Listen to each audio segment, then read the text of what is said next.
아이들하고 차를 타는데 아이들이 당연하지 게임을 하더라고요. 그 당연하지 게임은 무슨 질문을 하든지 당연하지 이렇게 대답을 하는 겁니다. 가령 이렇게 하는 거죠.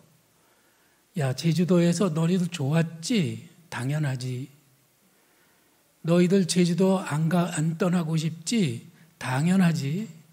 그러면 우리 내일 청주 갈 텐데 너는 여기 있어. 그러면은 당연하지 대답이 곤란해지거든요. 저는 오늘 우리들이 한번 당연하지 게임을 해보는 게 어떨까 생각을 해요. 이번 돌아오는 주일이 추수감사절이니까 감사를 주제로 한번 당연하지 게임을 해보는 겁니다. 그래서 여러분들도 셀 모임 할 때 셀 모임 전에 아이스 브레이크를 하면서 이 당연하지 게임을 한번 해보면 좋을 것 같아요. 자, 제가 질문을 드리는데 질문에는 반드시 감사하죠? 이렇게 제가 물어볼 거예요. 여러분들도 셀 모임에서 감사하죠? 이렇게 물어봐요. 그러면은 대답은 언제나 당연하죠. 이렇게 대답을 하는 겁니다. 한번 해보겠습니다. 당연하죠. 이렇게 대답하는 거예요. 이해 못하신 분 있으세요? 다 하실 수 있죠? 네. 자, 수입이 2배로 늘어난다면 감사하죠? 아, 그래요? 접촉사고로 차가 부서졌을 때 그래도 감사한가요? 조금 약해졌어요. 5층에서 내려왔는데 깜빡 잊고 5층에 다시 올라가야 된다면 그래도 감사하죠? 근데 왜 지난번에 짜증냈어요?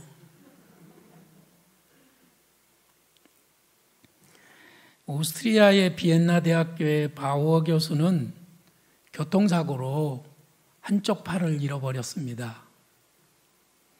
그래서 그 교수님은 엄청난 좌절감에 괴로워했습니다. 그런데 2차 세계대전이 일어나고 히틀러가 각 대학의 젊은 교수들을 전부 다 군대로 끌어갔습니다. 그래서 모든 교수들이 또 학생들이 전쟁터에 나가게 됐는데 전쟁터에 끌려간 이 사람들은 독일군으로 싸우는 거죠. 이 사람들이 다 죽었습니다. 그런데 이 바우어 교수는 한쪽 팔을 잃어버렸기 때문에 전쟁터에 나가지 않아도 됐고, 그래서 이 교수님은 하나님이 자기를 지금껏 살려주시고 보호해 주셨다고 하는 것에 대해 감사를 하고, 그리고 이제 하나님이 나를 지켜주신 뜻이 무엇인지를 깊이 생각하다가 신학이 약해지고 무너져가는 이 유럽 각 신학교에서 하나님의 말씀을 가르치는 사역을 힘있게 감당하는 그 일을 하게 되었습니다. 자, 이것을 이렇게 된 것을 우리들은 성경에서 뭐라고 표현하느냐면 합력하여 선을 이룬다라는 그런 말로 표현을 합니다. 자, 이거를 한자어로 사자성어로 말하면 뭘까요? 세옹지마라고 합니다. 영어식 표현에는 어떤 표현이 있느냐면 천국에는 쓰레기통이 없다. 오직 재활용 박스만 있을 뿐이다. 그렇게 표현을 합니다. 우리 인생은 마치 만두를 빚는 것과 같습니다. 교회에서 어제 그제 만두를 빚었는데요.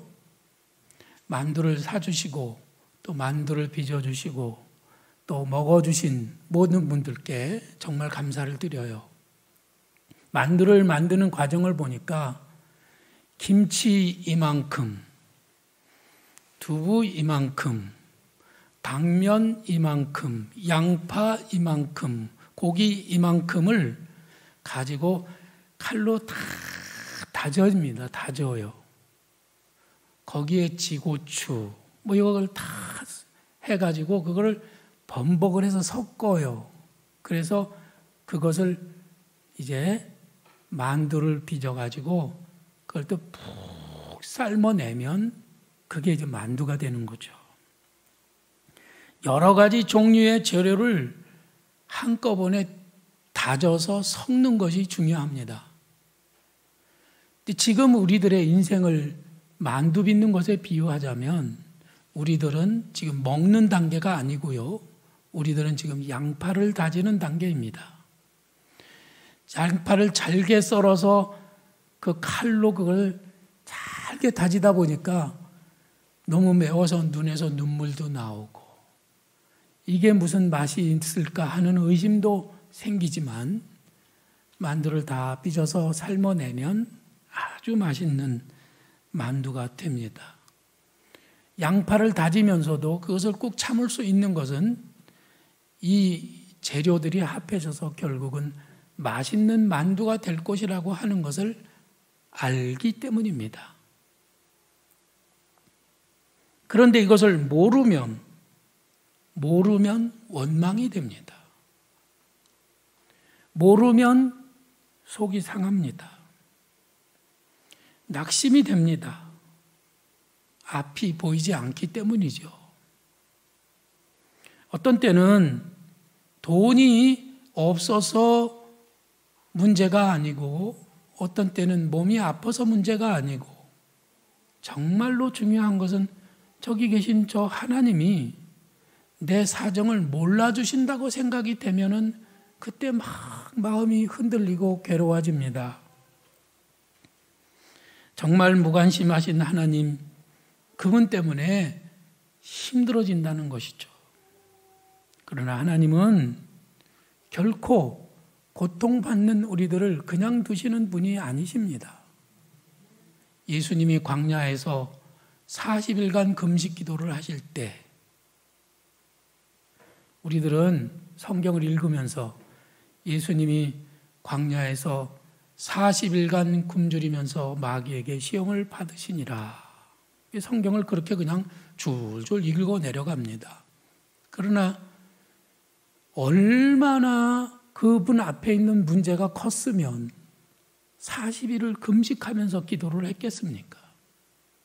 그 과정은 또 얼마나 힘들었겠습니까?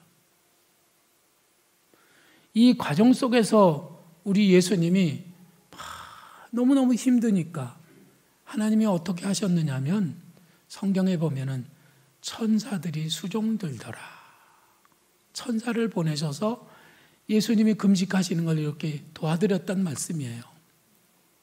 또 예수님께서 겟세마네 동산에서 십자가를 앞에 놓고 또 기도하실 때도 땀방울이 피같이 되어 떨어진다고 그렇게 되었잖아요.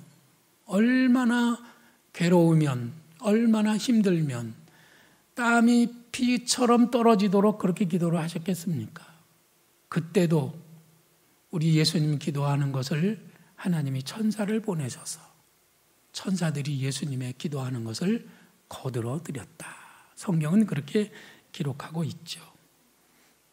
하나님은 우리들 가운데서도 똑같이 역사하십니다. 어떤 때는 하나님이 우리가 기도할 때 응답하셔서 불을 내려주시기도 하시지만 꼭 불만 직접적으로 내려주시는 기적으로 응답하시는 것이 아니라 대부분의 하나님이 우리에게 응답하시는 것은 보이지 않게 은밀히 응답하신다고 하는 것이죠. 그래서 성경은 이렇게 말씀하고 있어요. 구원자 이스라엘의 하나님이요 진실로 주는 스스로 숨어 계시는 하나님이시니이다.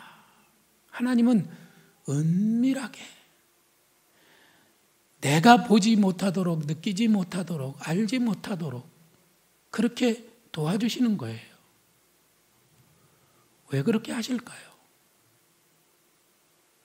눈에 딱 보이게서 하나님이 하나님이 도와주시고 계시는구나. 하나님이 역사하시는구나. 이렇게 하면 너무 좋을 텐데 우리들은 오직 믿음으로만 하나님이 지금 우리와 함께 계시고 그분이 우리를 돕고 계시고 그분이 우리를 인도하신다는 것을 믿음의 눈으로만 알 수 있다고 하는 것이죠. 하나님은 대부분 숨어서 일하시고 계십니다.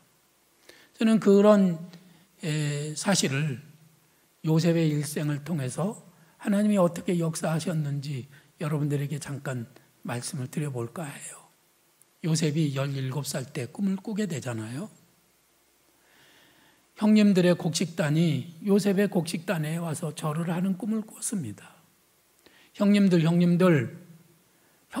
곡식단이 내 곡식단에게 와서 절을 하더이다.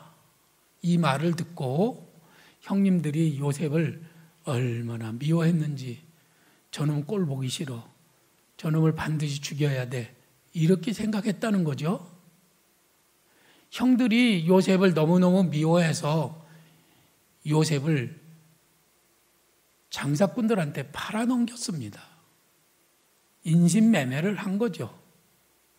요셉은 버림을 받고 배신을 당하고 애굽에 팔려가서 이제 노예 생활을 하게 됩니다.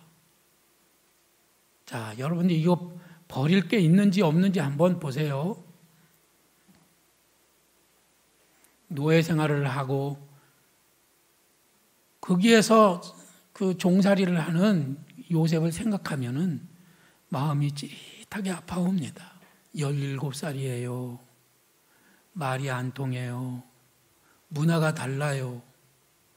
부모님의 극진한 사랑을 받던 이 요셉이 지금 애굽에 팔려가서 아무도 아는 사람이 없는 곳에서 지금 매를 맞으면서 노예 생활을 하고 있습니다. 얼마나 힘들었을까요? 그런데 그 노예 생활 중에서 요셉이 그만 이제 청년이 됐을 때 주인집 보디발의 아내가 요셉을 유혹을 해요. 그래서 나는 안 됩니다. 이렇게 하니까 요셉에게 누명을 씌워가지고 요셉이 이제 감옥에 가게 됩니다. 그 감옥 생활은 또 얼마나 힘들었을까요? 성경을 읽으면은 감옥 생활이 퍽 낭만적인 것처럼 우리들은 읽게 되는데 전혀 낭만적이지 않았어요. 감옥은 감옥이잖아요. 대부분의 감옥은 지하에 있거든요. 햇빛이 들어오지 않는 지하에서 축축한 곳에서 감옥 생활을 합니다. 어느 날 술간원과 떡간원이 들어와서 여전히 요셉은 거기서 섬겨드리죠. 술간원이 꿈을 꿔서 당신은 복직이 될 겁니다. 이렇게 꿈 해몽을 해주었더니 그 술간원이 정말 복직이 됐어요. 그래서 그분에게 잘 부탁을 드렸습니다. 당신께서 나가시면 저를 꼭 기억해 주세요. 저는 아무 잘못도 없이 지금 감옥에 온 겁니다. 저는 너무 억울합니다. 저를 좀 꼭 좀 기억해 주시고 높은 자리에 있을 때 저를 좀 봐주세요. 이렇게 부탁을 드렸는데 그 술간호는 요셉을 잊어버렸습니다. 1년, 2년, 3년. 요셉은 잊혀진 채 감옥살이를 하게 됩니다. 이런 모든 것들이 요셉에게는 너무너무 힘든 일이었던 거예요. 이쯤 해서 하나님이 요셉을 좀 풀어줬으면 얼마나 좋았을까. 죄송합니다. 그런 생각을 해보는데 만일에 말이죠. 술간원이 밖에 나가가지고 임금에게 말씀드려서 요셉이 감옥에서 풀려났다고 합시다. 어디로 가죠? 뭐 하죠? 갈 데도 없고 할 일도 없습니다. 종살이 하던 요셉이 뭐 아무리 잘났다고 해도 누가 받아주겠어요? 아직 만두는 완성되지 않았어요. 요셉은 한 가지 더 기다리면서 재료를 더 준비해야만 했습니다. 양파를 잘게 썰어서 눈물 콧물을 흘리면서 그냥 날카로운 칼로 다지는 거죠. 그래서 요셉이 어떻게 되죠? 합력하여 선을 이룬다는 말씀에 있는 것처럼 요셉이 바로 왕이 꿈을 꾼 것을 해몽을 해주고 그리고 애굽의 총리 대신이 되는 겁니다. 때가 올 때까지를 기다렸단 말씀이에요. 자, 잘 참고 견뎠더니 좋은 날이 오게 된 것입니다. 합력하여 선을 이룬다고 하는 그 말씀이 요셉을 통해서 이루어진 것이죠. 자, 나중에 동생을 노예로 팔아버렸던 형들이 곡식을 사러 애굽에 왔다가 요셉을 만나게 되죠. 깜짝 놀랍니다. 자기들이 팔아버렸던 그 동생이 죽지 않고 지금 애굽의 총리 대신이 돼가지고 자기들 앞에 서 있는 거예요. 아이고, 이제 우리는 죽었구나. 그러고 있을 때 요셉이 형들에게 하는 말이 이렇게 말합니다. 당신들은 나를 해하려 하였으나 하나님은 그것을 선으로 바꾸사. 보세요. 합력하여 선을 이뤘다고 말하잖아요. 오늘과 같이 많은 백성의 생명을 구원하게 하시려 하셨나니. 하나님께서는 요셉이 경험한 그 버림받고 배신당하고 그 다음에 노예 생활을 하고 그 다음에 감옥 생활을 하고 잊혀진 수년을 통해서 요셉을 총리 대신으로 만들어 주신 거예요. 요셉의 이 삶 속에는 눈물과 피와 땀과 그리고 기도드릴 때 흘리는 콧물이 범벅이 돼가지고 아주 맛있는 만두를 빚어낸 것입니다. 정말 멋진 결말을 이루어내신 하나님께 우리들은 영광을 돌릴 수밖에 없죠. 요셉은 이렇게 멋진 결말을 맺은 하나님을 찬양하면서 그가 아주 훌륭하게 고백을 하고 있는 거예요. 보세요. 우리들 같으면 어떻게 했을까요? 형님들, 이제는 나 손에 한번 혼 좀 놔보시오. 그리고 감옥에 쳐놓고 고생을 많이 시킬 법도 하고 복수를 할 법도 하잖아요. 근데 요셉은 그렇게 하지 않고 또 자기를 자랑하지도 않습니다. 자, 내가 이런 사람이요. 내가 이렇게 재수가 좋은 사람이요. 운이 좋은 사람이요. 이렇게 말하지도 않아요.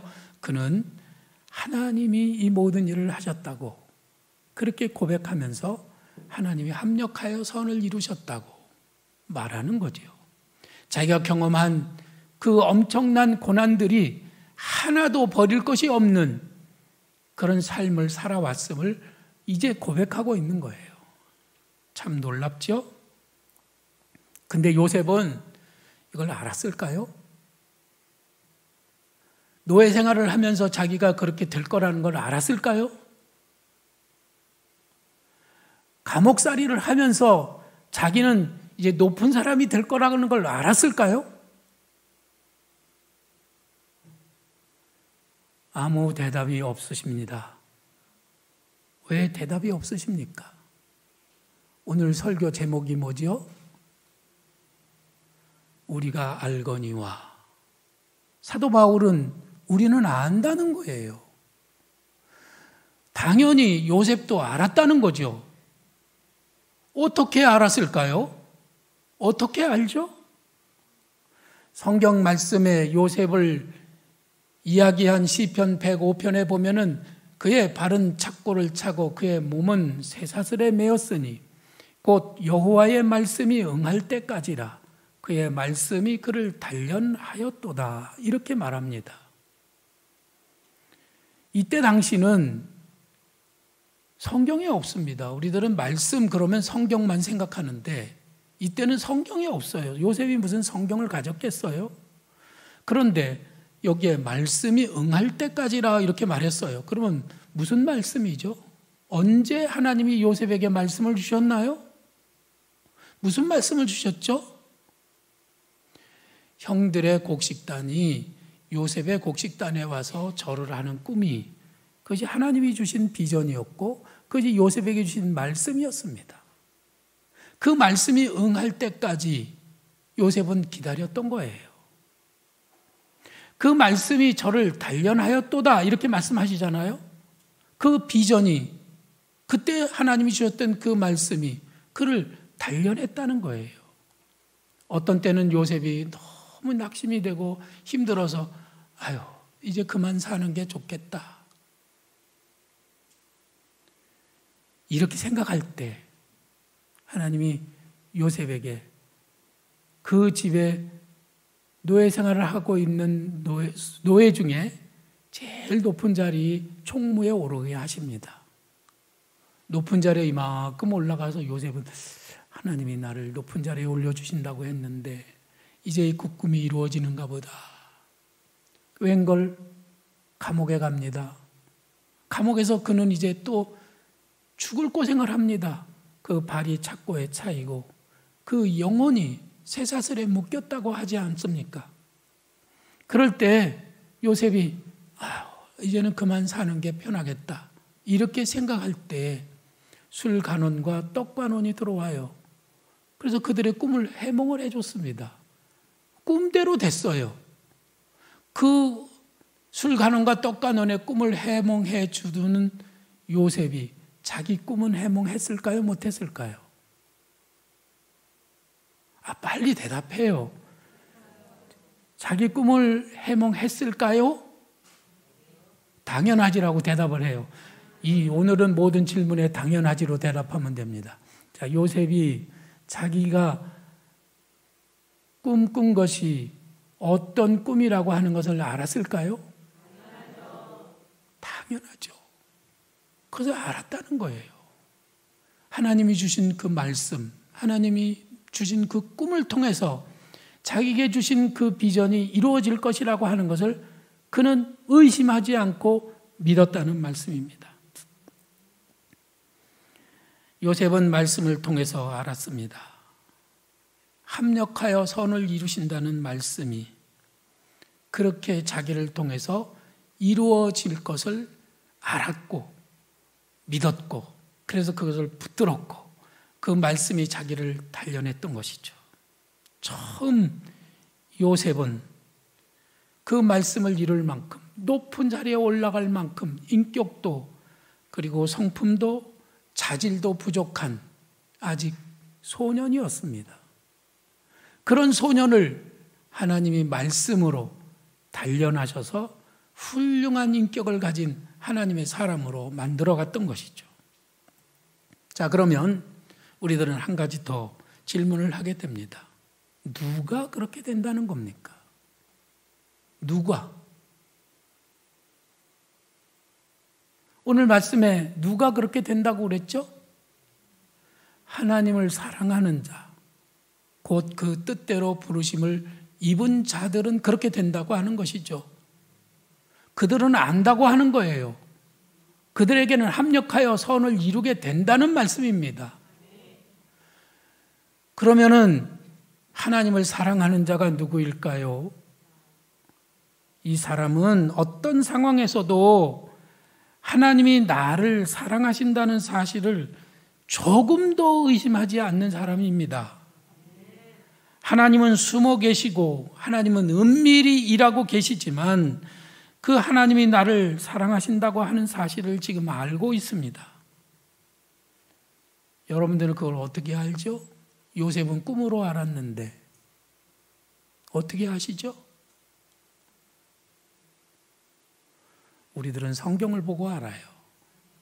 우리들은 십자가를 보고 합니다.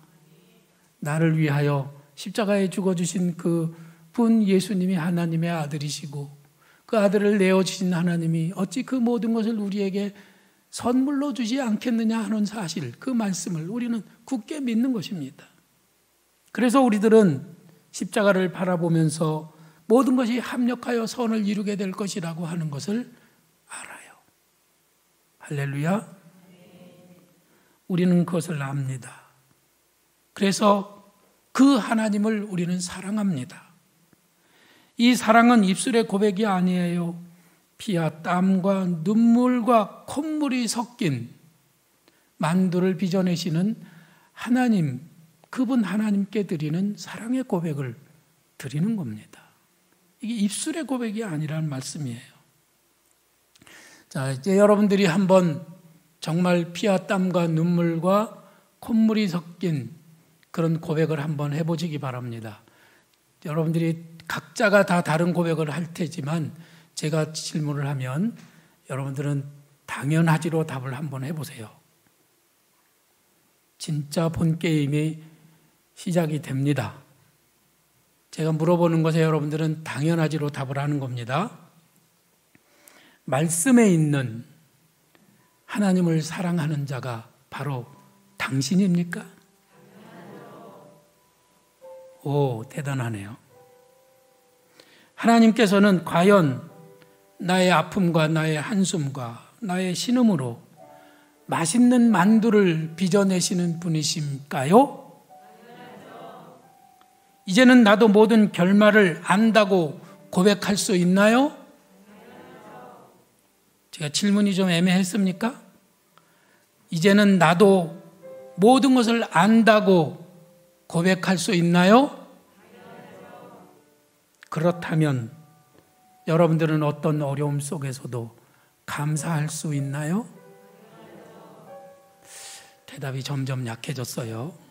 다시 한번 맨 끄트머리만 다시 해보겠습니다. 모든 것을 알고 있는 여러분은 지금 어떤 어려움 속에서도 감사할 수 있나요?